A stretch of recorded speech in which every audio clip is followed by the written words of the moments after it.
Good evening, and the family of Love Bay Radio. We are back. Uh, you might have missed me, yeah, but we are back. We are back, and it's the Champions Table. Welcome, Love Bay Radio family, Champions Table family. We are here once again on this wonderful Wednesday, and it's also a special month of June in Canada. I don't know about the rest of the world, but in Canada, it is Mental Health month in the month of June. So we celebrate men, and we also support men in their mental health. And we have a special guest today, Mr. Justin Trottier. And I'm just going to give you a quick bio about him. But before we get into that, as I say on every episode, we try to make sure it is a safe space for our guests, as well as a safe space for our audience to have intentional conversations, real conversations. And we're going to have a good one this evening with our special guest. So Justin Trottier is a political activist, former political candidate, and or it says former, but I think he's political candidate yet and still, and the founder of Canada's largest socio-political movements for secularism and men's issues. Trottier graduated from the University of Toronto with a degree in engineering science in 2006.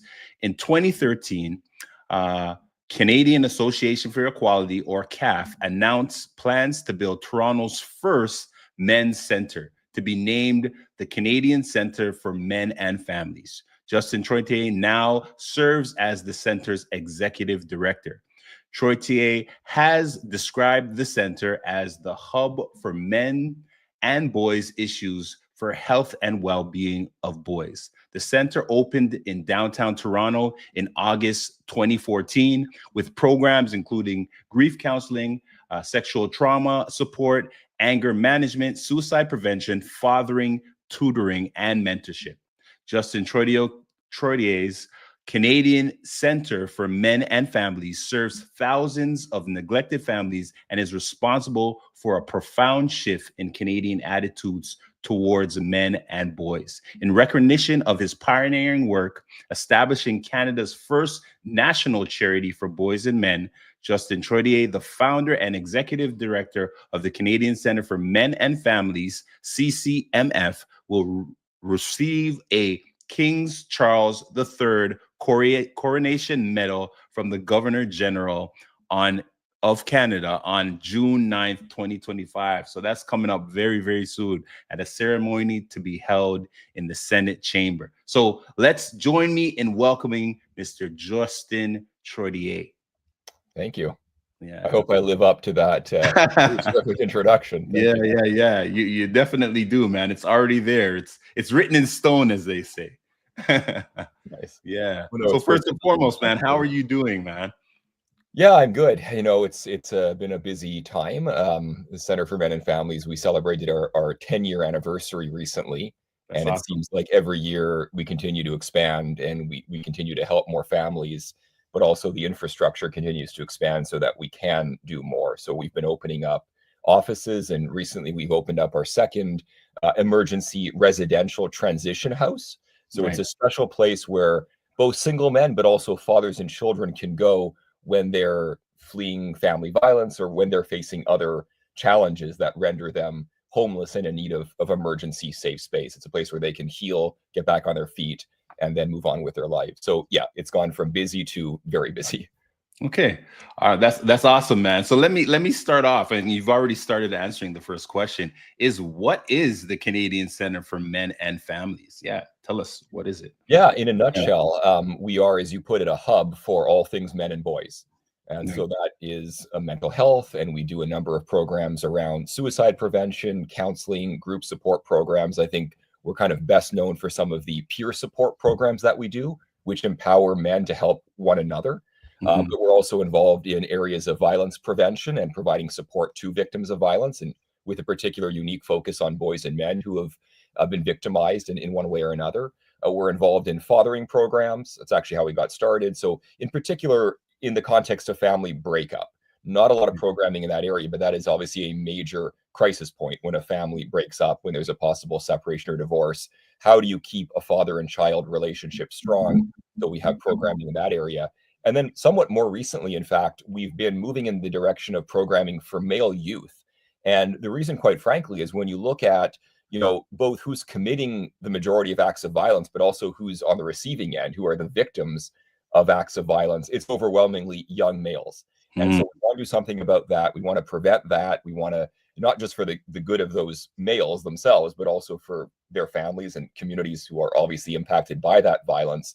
So we're now focusing very intentionally on positive and effective interventions for what has been a very difficult population to reach with social services, which is male youth. That's amazing. That's amazing. So from a preventative perspective as well. That's Absolutely. awesome. Yeah. That's awesome. That's awesome. All right. I'm going to ask you another question, man. So tell us about, well, let me ask you this first. So it says that you graduated from U of T with a degree in engineering science. Is that correct? I just got to make sure I got my facts right. That's correct, but it almost feels like a lifetime ago. But So I got to yeah, ask that's this what it says on question. my bio. So that is true. Okay. Okay. So that is true. Okay. And you're currently the executive director of the Canadian Center for Men and Families. So my That is question definitely true. is, Yes. yeah. My question is, was there a connection in the studying of engineering and science in university, or how did this journey happen? Is my question. In a kind of a negative way, in the sense that I did the program, and I'm happy that I did it, and I learned a lot. And science and the way the world works always kind of fascinated me, and I thought for sure that was the direction I was going to go in, working in science and engineering. But in fact, it didn't speak to me in terms of it becoming a profession. And especially in the last couple of years of my university days, and again, it feels so long ago, I Right. started to gravitate more towards political work, more towards community and social service building, and to the point where, quite frankly, that last couple of years, I was probably doing more kind of volunteering and organizational building than actual engineering work. Right.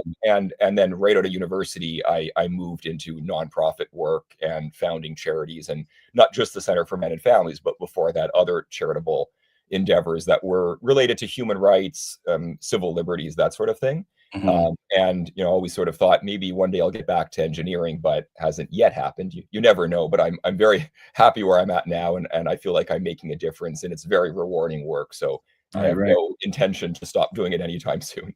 Well, that's good. That's good. And sometimes you got to experience the things that you don't like to know that what your purpose is, right? So that definitely is a part of your journey for sure. That's Exactly. amazing. Awesome. Awesome. So back to our talking about the Canadian Center for Men and Families. Can you tell me about your partnership with McMaster University? Do you have a partnership with McMaster University, or do you With do some work with not them? McMaster, but with a Okay. number of universities and colleges, and Okay. those take various forms. I think you're probably referring to some campus outreach that we've done over the years. Okay. We've actually had events at most universities in Ontario, and many outside of Ontario across Canada, and we have that does include McMaster. But the more sort of ongoing relationships, I should say, are focused on the social services that we provide, because we do draw from a number of universities that are training, whether it's psychotherapy students or social work students or law students. And a lot of them become interns and volunteers, and sometimes they even come to work for the Center for Men and Families, or we have research relationships at many universities with the scholarly community. And right now we're doing a whole research project, actually a couple of them. One is looking at false allegations. So how common are false allegations? In what context do they occur? And what are the consequences on people who receive, or who are kind of on the receiving end of false allegations? And that's a collaboration with some researchers that we're looking at that particular question. So yeah, we're very involved in that kind of academic space, Mhm. more as a partner organization than in terms of doing our own research. But that partnership has definitely allowed us to be much more effective. And in fact, what we can do is study the effectiveness of our programs and improve the programs by looking at them from a kind of objective academic approach. What actually works to Right. support men and boys? Men and boys are a very difficult population to encourage to engage in help seeking, and then to effectively engage with them. So Mhm. studying the effectiveness of our programs has been another rationale for a collaboration between us as a frontline agency and the academic community. Right, right. So that you have data to prove what you're doing, so your actions are consistent with what the data is saying as well. Precisely. That makes sense. That makes sense. So here's my question, because you started talking about it. One of my questions was, what has been your experience in supporting fathers navigating the court and family judicial system? Oh, that's a voluminous topic. I don't know how much time we have to get into it. That is probably the big issue that sort of motivated me personally and motivated, the original group of us who went on to found the Center for Men and Families again about a decade ago. It was seeing the tragedy that's happening in family court. And there's no other way to describe it. We have a situation where nobody is winning and everybody is losing. We have a sort of outdated, outmoded understanding of family dynamics. It's like back in the 50s. It's the notion that children post separation or divorce are always better served with a mother as the primary caregiver or even the only caregiver, and the dad's main function is financial. It is not consistent with 2025 family dynamics, not consistent with the dynamism of the fatherhood relationship with children. And you have many instances, and we wouldn't be in this business if this wasn't the case, where you have dads who are, if not entirely removed from their children's lives, the relationship is fundamentally broken at the point that the family breaks up. So you have a dad who desperately wants to be involved with his children's lives. You have children who need their dad, and the research is absolutely clear. Here's another case where the research community and the CCMF community work together to demonstrate this, but the research shows that whether it's economic issues or mental health issues, etc., children do much better when they have strong, loving relationships with two parents, including with a father. So children are losing out, fathers are losing out. I would argue mothers are losing out, because by assuming mothers only exist to be caregivers of their children, you are depriving women of the chance to fulfill other roles.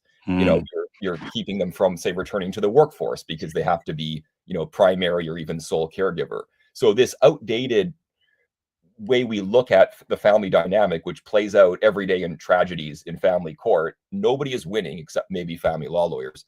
And the whole family is losing out, especially children. So we are pushing for a rebuttable presumption of equal parenting. What that means is that when families break up, the presumption is those two parents will be 50-50 shared parents in those children's lives. Now, it's rebuttable. So if there's a case that can be made that it's not in the best interest, make the case. But the assumption is, barring that, children should be continuing to enjoy a full, loving, and healthy relationship with both of their parents, just as they had it before the family broke up. That's powerful. Yeah, that makes so much sense.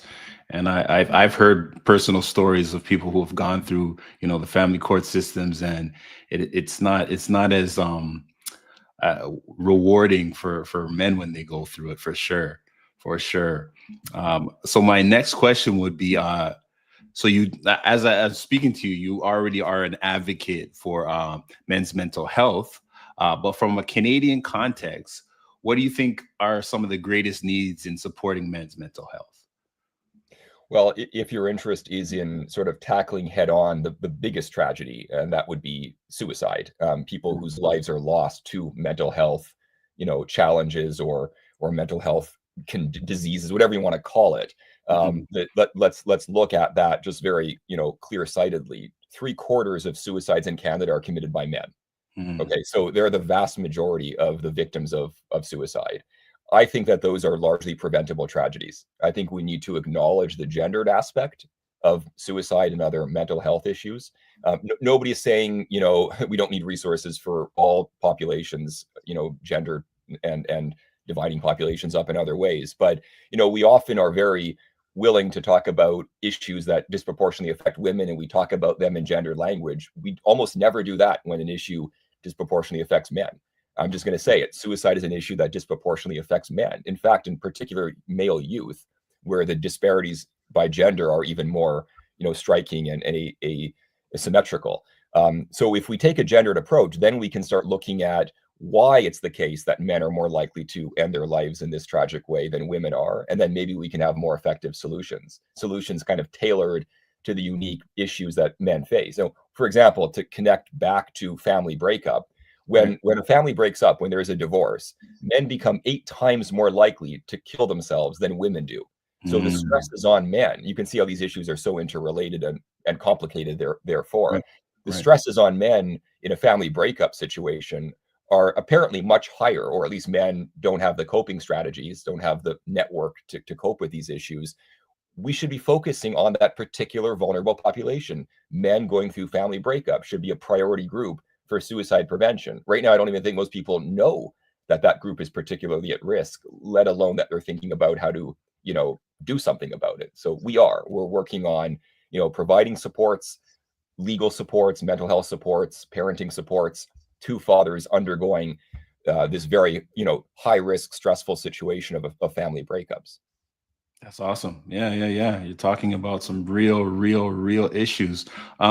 This came up while you were speaking. So in an ideal world, if you would be able to be given the tools directly from the government to say, hey, what do you think is best for men right now to alleviate the suicide rates and all these other things? What would be some of the things you would do? Because I know you're already doing those things, but what would that look like? I mean, I can name any number of programs that need more funding and more capacity. And I would also mention in that context the network of emergency residential facilities. We need to have what women have when they go through a crisis. We need that for men. We need to duplicate that basically, and so that includes a network of shelters for violence victims, family violence victims. That includes, a robust programming availability for men of all ages all across Canada that are dealing with all the different issues that we've been talking about: family breakup, suicide, at risk situations, etc. The programming for male youth. But I think at the highest level, I would say it's a fundamental change in social attitudes. Everything else will flow from that. If we took men's issues as seriously as we take the issues of other populations, women or other demographic groups, we would start to look at things differently. We'd look at everything differently. Just to give you one example, because it's kind of on my mind, the Alberta government just, I think in the last week, released a 10-year strategy to combat gender-based violence. They did this without any participation from any men's organizations. And lo and behold, the gist of it is there's going to be more and more emphasis on a radically gender binary approach to gender-based violence. In other words, essentially all the resources will go to one population, and essentially none of the resources will go to another population. We got to get beyond that. We got to fundamentally change our attitude towards gender issues. It's no longer acceptable to look at these things through a single lens, through a single gendered lens. It doesn't do anybody a service. I talked earlier about family breakup, that we're not doing women any more a service than men by presuming that every family breakup situation should result in a woman being the stay-at-home mother. But I would say when you look at domestic violence, so much of that is mutually violent couples. These people are not able to handle their conflicts without engaging in violent behavior. We're not willing to acknowledge that women can be violent towards men just as men can be violent towards women. And by failing to do that, we're actually failing to intervene in cases of mutually violent couples, which means women are actually more at risk, right? And so there are so many ways that when we look at things from a more gender inclusive approach, when we're not just looking at things from one particular point of view, we can get at the issue in a more deeper way, and therefore be more likely to come up with real solutions to very complicated issues. We are not going to solve intractable social problems by looking at them from only one lens. We're just going to miss too much, right?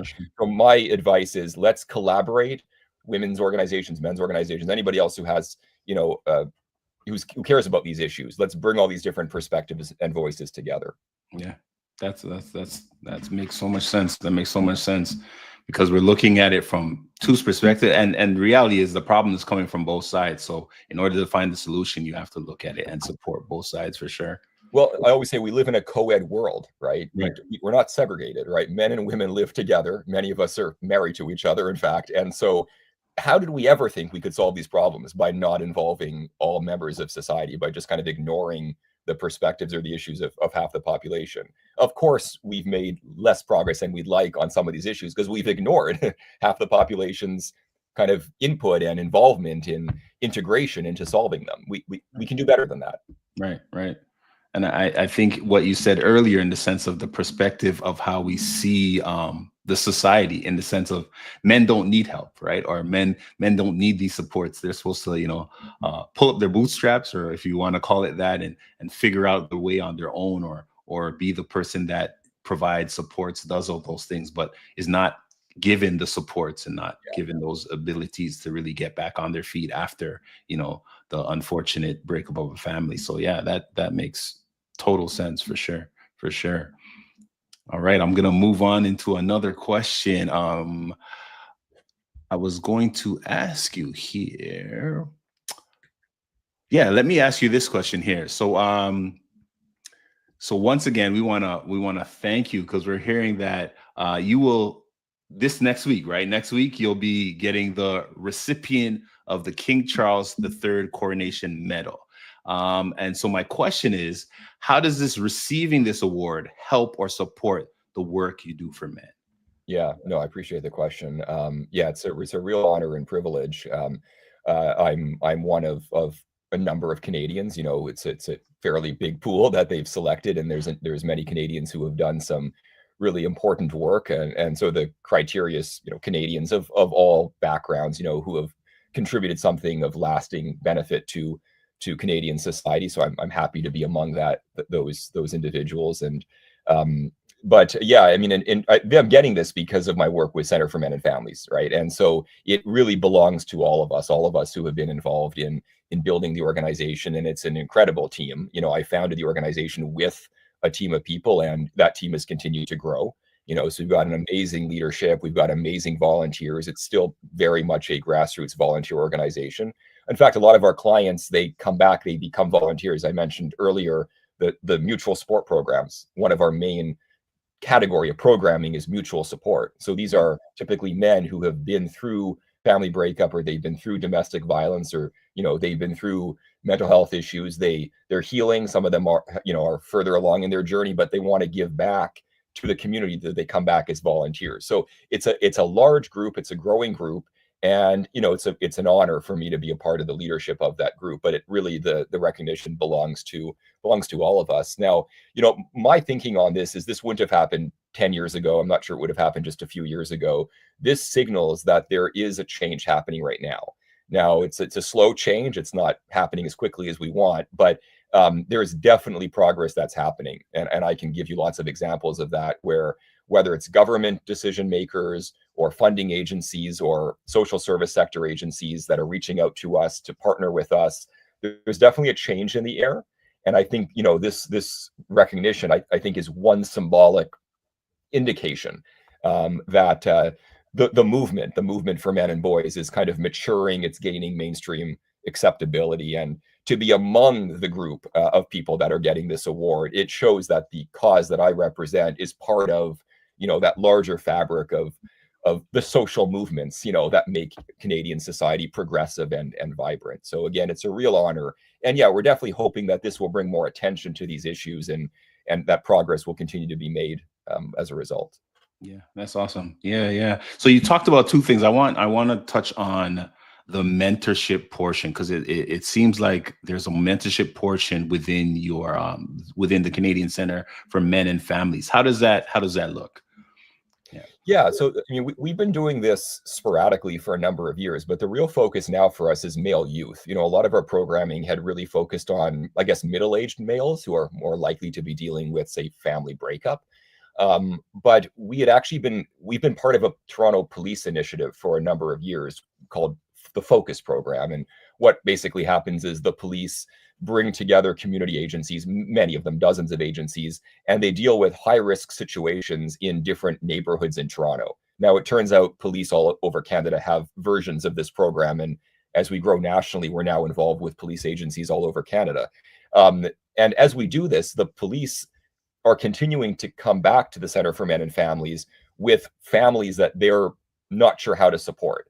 And the theme that was emerging was a lot of these families had young males who often did not have a father in their life or a strong male kind of role model, and were being victimized or were at risk of becoming perpetrators of violence. And the police don't want to have to arrest these males. They would rather, bring them into some kind of support program to avoid, having to treat them from a law enforcement point of view. And they were coming to CCMF, and we were not really equipped, to be honest with you, to deal with that. And we decided, I think this is telling us something. I think we're seeing both a need for a program for male youth around kind of mentorship and coaching, and also an interest, not just from the police, but also from a number of frontline community agencies, including, you know, family service type agencies, that they want to work with us to provide these kinds of programs. So this is definitely a key area we want to get into. When you look at, you know, the most tragic outcomes in our communities, I'm talking about homicides, right? These horrible violent acts. When you look at both who's perpetrating the majority of homicides in our large cities and who's victims of homicides, they're often males. They're often young males, often racialized young males. That's the vast majority of homicides in major cities. And it's a population that I don't think there's really much going on by way of intervening to prevent these tragedies from happening. So that's a main focus for us. It's a very ambitious project because it's a population that's hard to reach. But if we could reach them, if we could finally sort of crack that nut, then we would be able to effectively, hopefully, reduce these instances of these tragic homicide outcomes of violence within our community. So that's really what's motivating us, is we want to save lives, whether it's suicide that causes the tragic loss, or it's homicide. We want, or it's, you know, maybe domestic homicides, to bring it back to family violence issues. You know, there's a need to focus on men and boys from a violence prevention point of view, to make our families and our communities safer and to prevent the tragic loss of lives. Yeah, thank you for that. That's real. That's real. And I totally agree with that.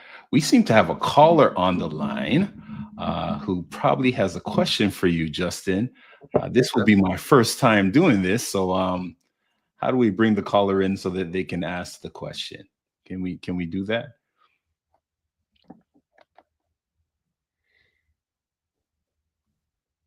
He will call back. Okay. Or if he has a question, he can definitely send. Oh, he's going to call back. Okay, great. That is awesome. So for the folks who have gone through your program, they have the opportunity to come back and be a part of it as a volunteer, and sort of be a part of the program as it grows. What have you? Let me ask you this question: have you spoken to some of those men who have gone through the program and had conversations with them about the research and what they've gained and some of the benefits from the program through talking to men who've actually gone through the program? Oh, certainly. And those men are, and women, because, you know, our focus is men, but we certainly have services that women participate in, and very often they do so kind of on behalf of male loved ones in their family. So it's an extremely inclusive organization in that respect. Mhm. The families that have gone through the programs are the most important kind of ambassadors for this cause, because they can speak to what they were struggling with. You know, they can speak to how they were helped. Hopefully they were helped by the Center for Men and Families. And then, especially if they then become volunteers, well, now they have dual roles, which makes them even more effective, you know, champions and ambassadors. So these are the people that have often opened the doors. Very often they're also, currently or in the past, they were also accessing services from other organizations. So now they might be, you know, a go-between, or provide a link up with other community agencies. It's another way that we've continued to further our network. So yeah, we're very you know, unabashed in terms of working with our own clients, as long as they're, you know, they're getting something from out of it, and they're willing to do it, to be able to further the network and further the effectiveness of what we do. Some of that's on our website too, and on our YouTube channel, which is just youtube.com/@menandfamilies. If you go there, you will see the testimonials and the interviews that we've had with some of the men that have been through the programs. Awesome. That's awesome. Okay, our caller seems to be back. So we'll have our caller join.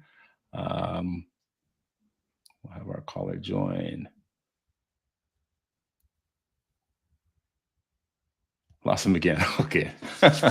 All right. All good. That is amazing. So you also, what I'm hearing you say is that the folks who have gone through, or the men that have gone through, or the women that have brought men to the program, you have used their experience and also their connection to other programs to kind of see what programs work well with the Canadian Center for Men and Families. Exactly. I Yeah. mean, the way in which the programs themselves got off the ground was really through, having an ear to the ground and listening to those men and women who were seeking our support. When we got started, a decade ago, we had a small number of sort of initial programs, but now we have like 3 dozen, and we have 2 emergency facilities. And the expansion of the programs was really motivated by hearing what was lacking, right?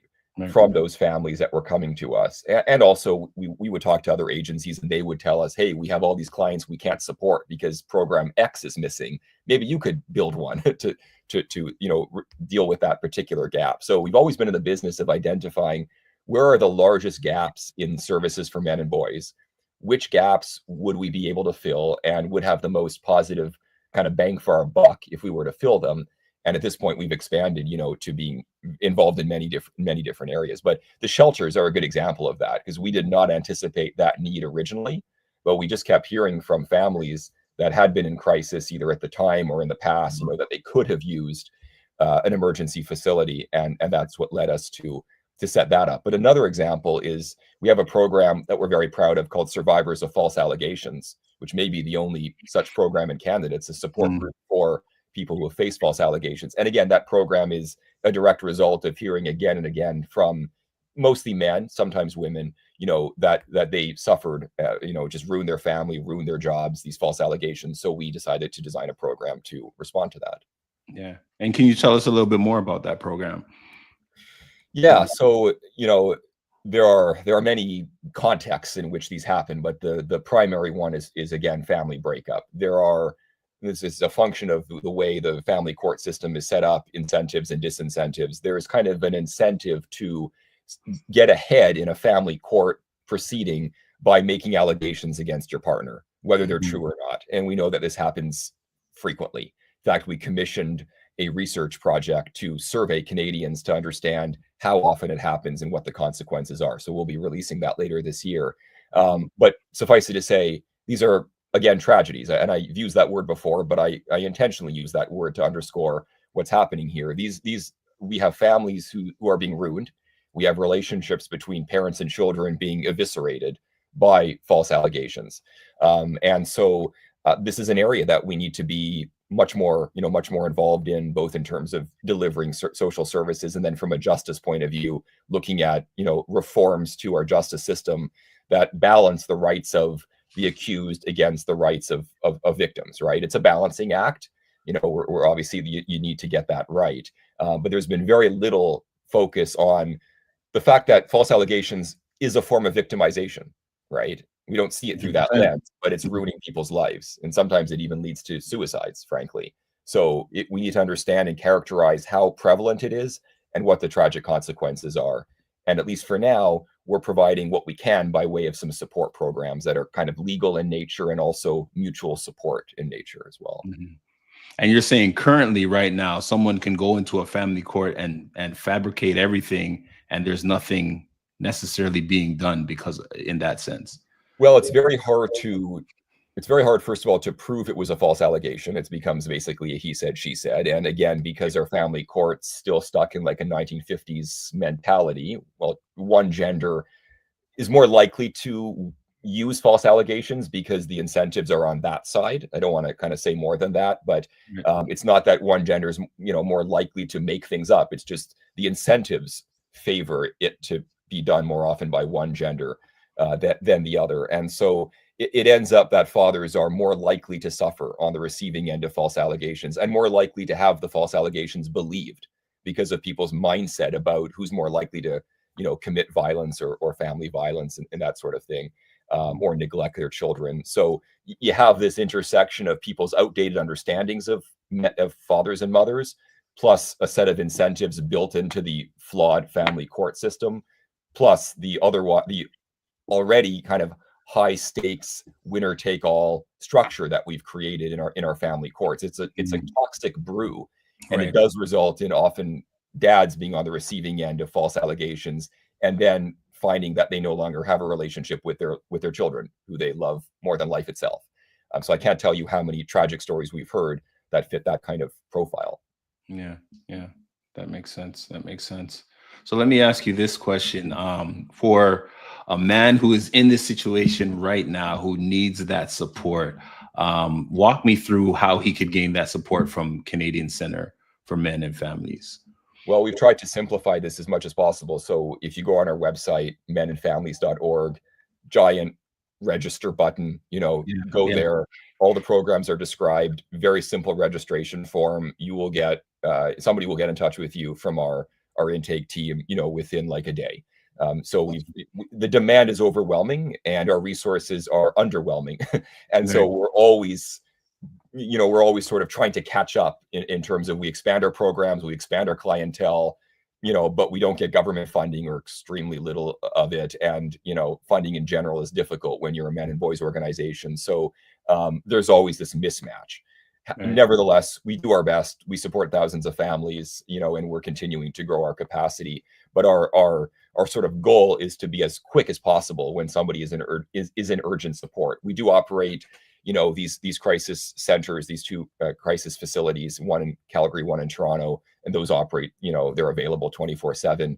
But really our ability to respond is the main bottleneck. And if we had more resources, this is a bit of a fundraising push, I promise it'll be my only one, then we could be more effective at helping people when they most need it and helping more people when they need it. But our resources are limited in that way. So we do our very best. Awesome. So you heard that, folks. If you can support this cause, it will help a lot of families. And I say families, not just men, but families. Our caller is back. So let's bring in our caller so we can get this question here.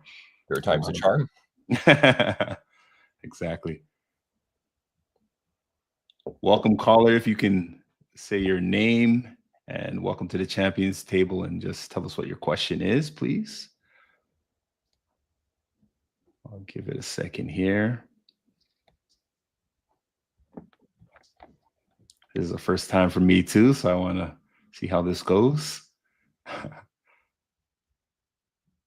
Is the caller still with us?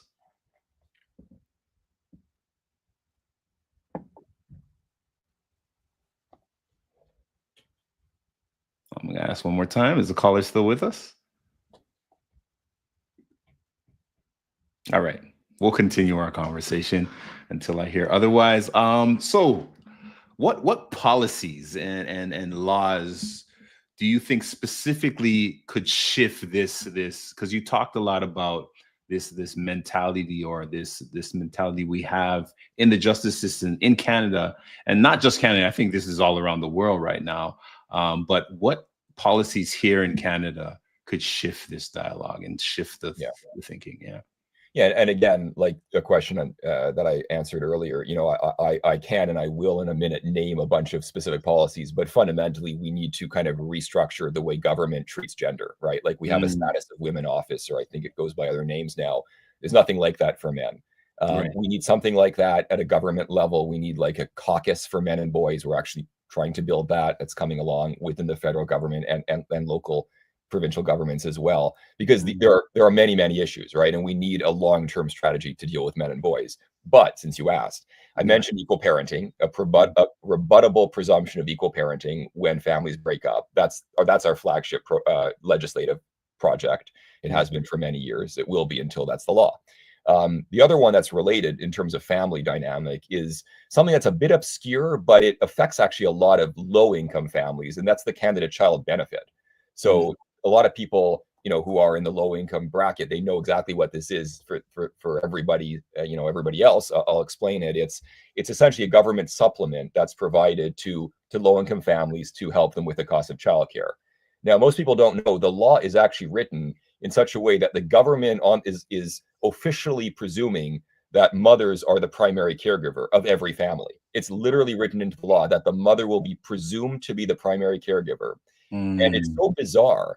In fact, the way the law is worded, it's that the female in the house will be the primary caregiver. We have cases where a father has divorced and he's the primary caregiver. He remarries, and now the woman he's married to, and sometimes he's not even married, he's just cohabitating with this other woman. She's now getting the child benefit for kids that aren't hers, but she's the female in the household. Yeah, it doesn't make any sense, but it actually is the law, and it happens all the time.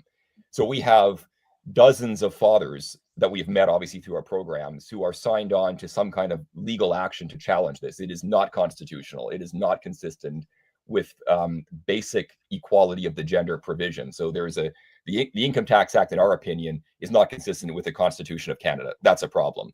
So we are going to find a way to bring this before the highest court. It'll take some time, but that's got to be changed. The government cannot say, we officially as the federal government believe that one gender is the primary caregiver. In fact, we believe that any woman in the house is a more important parent, even to children who aren't hers, than the actual father of those kids. That is unacceptable in 2025 in Canada. So that's another big thing. And then there are a number of other policies, and some of these are laws, and some of them are more kind of the bureaucratic level of how government works, that have to do with funding priorities. And essentially, whenever there's a strategic plan put together, I mentioned the one in Alberta, but it's true just about everywhere, for new social services, new shelters, new programming, whenever they apply their gender lens to these things, it inevitably results in a focus exclusively on women, and men are almost never even included in terms of that analysis. Never mind having groups like mine or other men's organizations at the table to deliberate on these strategic plans and these funding priorities. So we are very involved in a number of local and federal sort of strategic planning initiatives to make sure that the perspectives of men and boys get included when funding decisions are being made. So that's not a legislation exactly, you don't hear about it on the news, but behind the scenes, that's actually where a lot of decisions are being made about how to use government money. And very often men and boys just don't have representatives, at those tables, and therefore kind of lose out. And we don't want to see that anymore, because families are losing out in a big way. Right. So the goal is really to balance things off in all aspects, right? Yeah. It's equality. Right. Simple. Right. That makes sense. That makes sense. And is there, within the program, within the Canadian Center for Men and Families, is there a legal proportion to it where men who are going through the process of the legal system, is there any supports in that sense for men? Yeah. No, we have a number of legal services, everything from like legal clinics to one-on-one pro bono legal advice from lawyers. We work with a number of law firms that offer not necessarily free service always, but reduced services, or services sort of the fee is commensurate to the capacity of a person to pay, that sort of thing. And also we work with lawyers who are kind of the exception, honestly. I'm just being honest here. A lot of family law lawyers are in it for the wrong reasons, but there are some who have their heart in the right place. And we're very proud to have sort of put together a network of family law lawyers who understand the unique problems and challenges faced by fathers and are willing to go to bat for them. And in fact, are helping us write legislation that one day hopefully will see the light of day around equal parenting. So that's a network that's taken some time to build, but a lot of families are benefiting now from that. That's awesome. That is really great. That's really great. So I know that you guys are here in Toronto. Are there other places where the Canadian Center for Men and Families are located? Yeah, 100%. We're a national organization, so we do provide programming all across the country. Now, that means that a lot of our programming is virtual because we're not physically in every single community, but no matter, people can access most of our programs through remote participation anywhere in Canada, and for that matter, outside of our borders as well. Our main provincial, infrastructure is in 3 provinces: Alberta, BC, and Ontario. And our 2 residential properties, we have a large house that we own in Toronto, in Northern Toronto. So that's for the Greater Toronto area. And we have a building we bought in November of 2024. So it's brand new in Calgary. It's actually a large 11 apartment building. It can house as many as 45 people when it's at full capacity. And so, that has really expanded our community reach and sort of the sense of, the tangibility of what we do, that we have these physical assets, these homes where fathers and families can get temporary, safety when they're at the very kind of lowest point that you can imagine. And we're happy that has been very well received in these communities, and we're working with a number of community partners to more effectively serve their needs. That's awesome. That's awesome. And these supports are also available to the immigrant population within Canada. Is there any stipulated? Do they have to be Canadian citizens? None of those things. No, not at all. In fact, the Okay. facilities in particular, we have intentionally broadened their original scope. The scope originally and still for the most part is family violence, but we've also broadened it to include victims of human trafficking, which increasingly are male, and Right. also individuals fleeing war zones, so refugees, for example, work partnership across the Toronto, in particular, the Toronto social services landscape, where everybody's trying to do more for people who are resettling from war-torn zones. So our facility in Toronto is also open to communities that are relocating. But in any case, the main thread behind all of that is trauma. You know, we want to help fathers and children who are fleeing trauma, and that's become an expanded kind of definition for us in terms of eligibility. But all of the programs are definitely open to non-residents as much as they're non-citizens, I should say, as much as they are to Canadian residents, Canadian citizens. That's awesome. That's awesome. And for folks who are tuning in from across the globe, they can also, I guess, ask for advice and so forth. Yeah, I mean, technically we're open to anybody, Yeah, but yeah. the focus is on the Canadian, landscape, and so, Sure. the vast majority of our clientele are here in this country, but yeah, there wouldn't be anything precluding non-Canadians from participating. Right.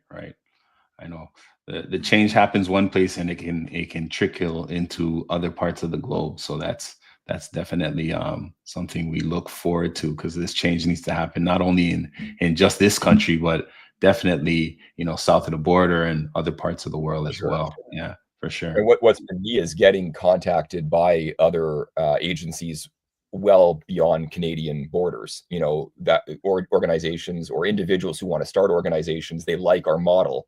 They want to kind of borrow from it, and we're very happy. Please take it. None of this is really copyrighted, right? If you want to start your own survivors of false allegations group, you want to know how to build your own shelter, we will gladly share our blueprint, and just do what you can with it. That's amazing. That's amazing. Justin and the Canadian Center for Men and Families, we thank you, on behalf of Canadian citizens and, families across Canada. We thank you for the work that you've done and continue to do within our country. And we know that we look forward to some of these laws changing and things happening that will better the family, the entire family, right? That's really what the important thing is, right? Um, I would also like to ask you any final thoughts that you want to share for folks out there that they can know about the Canadian Center for Men and Families. No, I mean, just that they know that we're there, and obviously that's we've been hitting on a number of specific programs, but I think the main thing is, hey, we exist and we're here for you, in particular for men and boys. We're trying to fill that need. We're a hub, so that means we will hopefully be able to provide you with programming, but if we can't, we will help you find what you need out in the community. So don't hesitate to reach out to us. That's awesome. And what about the non-for-profits who would like to partner with your organization? How would they go about reaching out to you guys and so forth? Yeah, the contact's on the website. There's kind of a national phone number, email address, just info@menandfamilies.org. That'll get to me, and we'll make sure that the right person attends to that. But we're looking to build that network all over Canada, and as I indicated, even beyond Canada. And so anybody who has a passion for this, if they're academic or they're in the social service sector or they're people needing support, go to the website menandfamilies.org, and we've got a lot of information and ways for you to connect with us there. Okay, awesome. So once again, we thank you and we congratulate the Canadian Center for Men and Families for being the recipient of King Charles III Coronation Medal 2025 coming soon. And we thank you for your time and sharing with us your wisdom and the work that you do in the community and in Canada. My pleasure. Thank you. Good night. All right, take care. Thank you.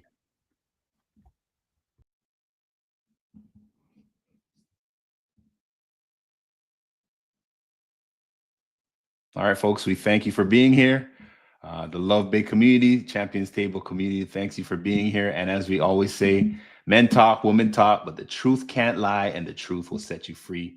Have a great day.